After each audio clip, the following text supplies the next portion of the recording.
Bonjour, petite vidéo bonus pour terminer le mois pour les nouveaux et aussi pour les anciens, remettre à plat cette remise en question nécessaire. Alors, qu'est-ce qui se passe?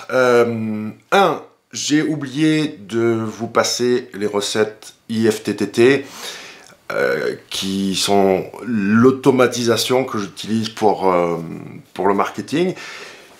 Donc elles sont jointes à cette vidéo. C'est le premier niveau d'automatisation. Je ne suis pas allé au-delà. On peut, le marketing automation, hein, si vous voulez un mot-clé, allez-y.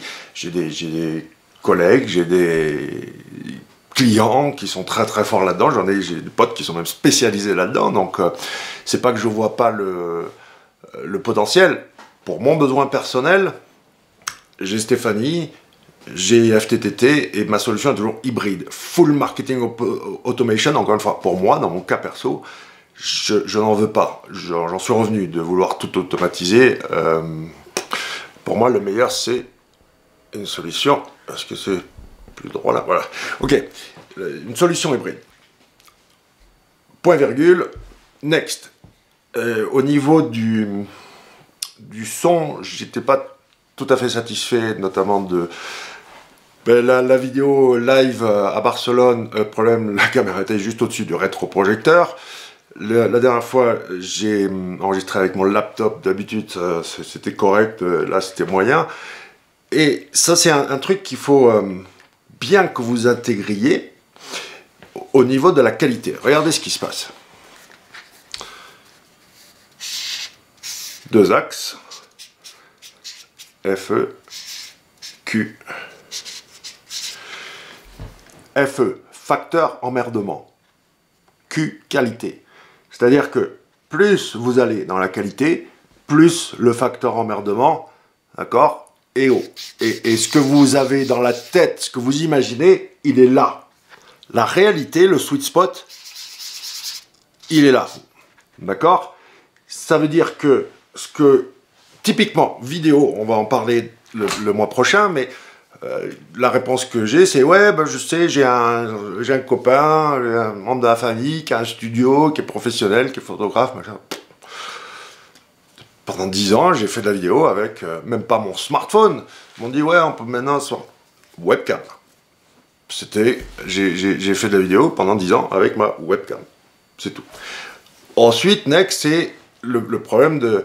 Et là, exprès, j'ai dormi 2 heures hier, je suis vraiment fatigué, même après quand j'ai fait l'analyse de l'étude SEMrush, pareil, 3 jours de formation et de fête à Barcelone, c'est assez intense, parce que on n'a pas vu ma tête, mais j'étais déconfit. Mais rien qu'à la voix, ça s'entendait. Et je vous l'ai dit dans le webinaire, on peut façonner mes cernes. Si j'avais un problème avec mes cernes, le fond de teint existe. Et ça enlève tout. D'accord? La peau, jolie comme un bébé. No problème. Maintenant, si effectivement, je dis pas que si vous avez un truc que vous pouvez maquiller ou à l'extrême, un peu de chirurgie esthétique, rien contre ça. Mais c'est simplement que oui, on peut, avec le temps, avec le lâcher prise, avec l'expérience, on voit que tout ça, c'est pas l'essentiel et qu'il n'y a pas besoin d'être un mec en costard-cravate avec des PowerPoint qui va bullshiter. Ben, c'est celui qui est mal rasé avec des cernes et qui pourtant tient un discours un petit peu intéressant, va gagner. C'est vraiment ça, le cœur du truc, la créativité. Et croyez-en, mon expérience, même personnelle, au-delà de ce que j'ai vu au travers des clients et ce que j'ai lu à droite et à gauche, ce que j'ai moi testé. Parce que là, on en vient au cœur du truc. Et aujourd'hui, je vois même beaucoup de conférenciers et ça devient mais dingue. C'est-à-dire qu'il y a des mecs qui prennent la parole sur des sujets qu'ils ne maîtrisent absolument pas. Ils sont juste assez bons bonimenteurs pour pouvoir... et ça m'est même arrivé, hein, à l'époque de SEO Camp, je traitais souvent les sujets que les autres ne voulaient pas traiter. Donc je me suis retrouvé à faire des conférences sur le référencement local, par exemple, où je suis pas forcément le mieux placé pour parler. Ça veut pas dire que c'est pas super compliqué non plus, quoi. Mais au bout d'un moment, oui, avec l'entraînement, on peut tout à fait tenir un discours cohérent en fonction du public, bien sûr. Si je suis qu'en face d'experts de référencement local qui ont fait ça depuis 15 ans, peut-être qu'ils vont être déçus de ma prestation. Mais pour SEO Camp, par rapport à l'audience, ça allait parfaitement. Et c'est là que, avant de continuer là-dessus, juste cette parenthèse sur quel est mon contenu qui a le mieux marché du point de vue métriques basique de SEO, notoriété, le bruit, la caisse de résonance, l'amplification du contenu, qu'est-ce qui a le plus buzzé? Tiens, voilà. Qu'est-ce qui a le plus buzzé? Ben, à travers les clashs, les trucs intéressants, les trucs rigolos, les tournois de poker, tout confondu depuis 15 ans que je fais de la com sur le web, c'est un billet de blog, donc et même tout format de contenu confondu, c'est un billet de blog où j'annonçais la fermeture de mes commentaires.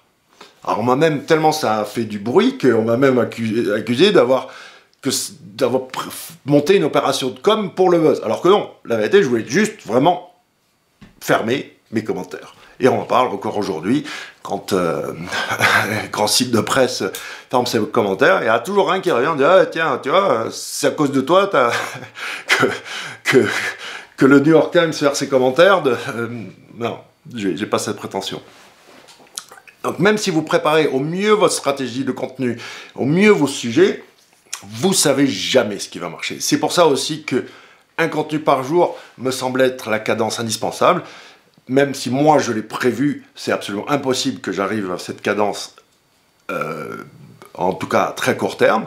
Je vais essayer de m'appliquer le plus rapidement possible d'y arriver, et surtout d'arriver à cette diffusion qui est un contenu vidéo, un contenu image sur le même sujet, vidéo, image, texte, audio, blabla. C'est aussi pour ça que peut-être j'ai 1 an de retard, parce que je sais le boulot qui m'attend et j'avais pas forcément très envie d'y aller. Mais vous voyez ce que je veux dire, le sujet de la fermeture des commentaires de mon blog, jamais j'aurais pu anticiper que ce soit ce qui est le mieux fonctionné de tout ce que j'ai fait. Après, au niveau pépette, au niveau monétaire, c'est clair que c'est le cocon sémantique qui m'a le plus rapporté. Si je devais faire une estimation à la louche, est-ce que j'ai gagné 1 million d'euros avec le cocon sémantique? Ouais, ça c'est clair. Est-ce que c'est 800 000, 900 000, 1 million, 1 million 100, 1 million 2? J'en sais rien. Mais c'est sûr que si je mets à plat les revenus, plus de 1000 formations en vidéo, et donc ça va du prix de 0 à 300 euros de l'heure en one-to-one avec la solution intermédiaire de la formation en vidéo. Tout ça, oui, ça a rapporté globalement 1 million, et j'en suis absolument certain que, comme je vous l'ai dit au webinaire, si j'avais copyrighté le truc, si j'avais restreint la possibilité d'utiliser, si j'avais pas complètement lâché, et les outils, j'aurais pu prendre des parts dans Visiblize, dans Cocon, j'aurais pu dealer ça, j'ai même pas fait ça, j'ai allez, hop, cadeau. Si je lâche, je lâche. SEOlius, tu veux vendre du cocon sémantique, SEOlius vend du cocon sémantique, j'approuve, ça me fait plaisir. Et pas du tout, vraiment, franchement, c'est pas, je vous l'ai dit, c'est comme si BMW se mettait à vendre des Porsche ou des Audi.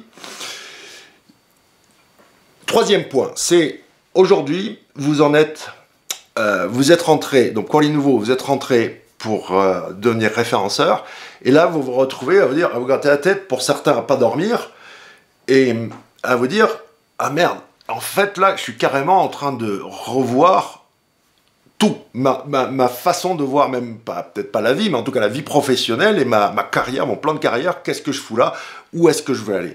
Et c'est exactement l'objectif que je voulais atteindre. Stéphane Jorbu ne pensait pas qu'il allait vendre du cocon sémantique quand il a démarré. Nico ne pensait pas qu'il allait vendre du lien quand il a démarré. Olivier ne pensait pas qu'il allait vendre du personal linking quand il a démarré, etc. etc. Thomas ne pensait pas qu'il allait faire de certification cocon sémantique. C'est ça le truc, c'est que quand vous devenez bon, c'est juste une manière de s'adapter. La loi de l'offre et la demande, super binaire, hein, d'accord? Après, on met en face du marché, il accepte ou pas. Et s'il accepte pas, on s'est pivoté, on n'est pas nostalgique sur le truc. Parce que si on devient nostalgique, alors on va forcément perdre. Si je me mets à pleurnicher que c'était mieux avant, est-ce que je pouvais imaginer quand j'ai démarré qu'il allait falloir optimiser pour Siri aujourd'hui ou pour Instagram? Ça n'existait pas, donc je pouvais pas l'imaginer. Même Facebook n'existait pas, vous vous rendez compte? Avec Google. Donc cette confusion, elle est normale. Du désordre, il va falloir créer l'ordre. Et je vous le dis, je vous le répète, le cours sur le content marketing ne peut pas être appliqué si l'étape préalable au niveau branding, de savoir un petit peu comment on va se façonner, la tonalité et tout ça. Vraiment, je recommande d'abord d'être en phase avec cette fameuse surface là. Et c'est surface, c'est en ligne. C'est là que vous devez comprendre que si vous le dites, ça devient une vérité. J'ai marqué SEO Rockstar, je suis devenu SEO Rockstar. C'est aussi simple que ça. Et je vous demande pas de partir d'un truc aussi aberrant que SEO Rockstar. Je vous ai dit traiter un vertical, que ce soit un vertical métier, spécialiste de l'analyse de log, spécialiste de la neuroergonomie, spécialiste de l'audit technique, de la rédaction de contenu. Un vertical métier, ça c'est une option, ou un vertical industrie.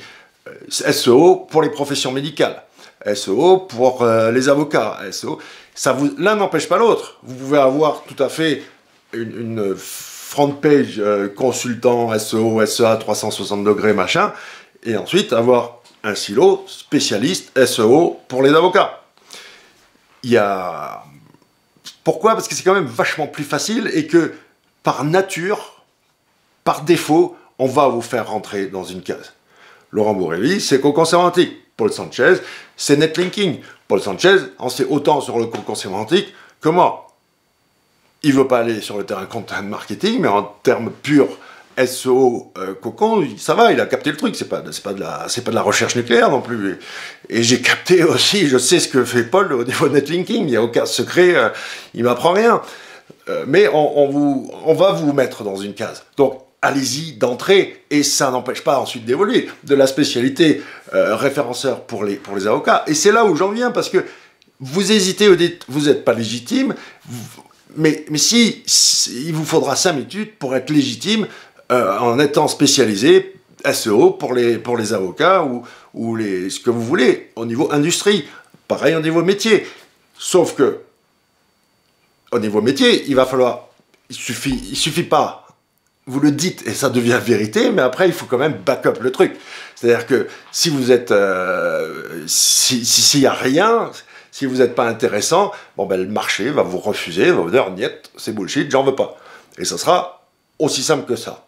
Donc après, on pivote, on machin, un truc et on avance. Mais au moins, on avance concrètement plutôt que de se gratter la tête et d'attendre que la solution vienne toute seule. Il faut se réveiller un matin, peu importe que ce soit avec un an de retard, comme moi, pour partir sur l'anglais et dire, ça y est, maintenant, on y va, on arrête les excuses, en avant, et il n'y a rien à perdre. Il n'y a pas de honte à avoir, et de toute façon, il faut... Alors, j'aime pas dire il faut se planter, hein, mais oui, il faut se planter. La culture échec, c'est une réalité, et on avance grâce à ça, mais c'est pas l'échec en lui-même qui m'intéresse, c'est comment on rebondit derrière l'échec. Mais de refuser d'avancer parce qu'on a peur de ceci, peur de cela, arrêtons les conneries, ça tout de suite, il faut que ça arrête, sinon ça pourra jamais aller plus loin. C'est la première étape, c'est pour ça qu'il faut vraiment focaliser d'abord sur cette première pierre angulaire, avant de faire le reste. Allez, je vous laisse, et surtout, je vous regarde. Donc agissez, parce que je regarde tout. Et surtout, oui, si vous avez donc un petit projet, si vous avez un truc qui bloque, alors prenez pas un rendez-vous avec Stéphanie, si vous voulez que je vous explique comment mettre les règles canonicales sur votre site, d'accord? Mais si vous avez un truc concret, là, qui du point de vue carrière, enfin, gros facteur bloquant, les anciens élèves savent que je suis quand même assez bon pour arriver à débloquer des gros trucs qui coincent, quoi. Donc, je sais pas, peut-être que je me reconvertirai en coach pour pour entrepreneur, mais c'est vrai que je crois que j'ai quand même débloqué pas mal de choses pour certains d'entre vous, donc il n'y a pas de raison que vous en profitiez pas. Allez, bon reste de la semaine et surtout au boulot.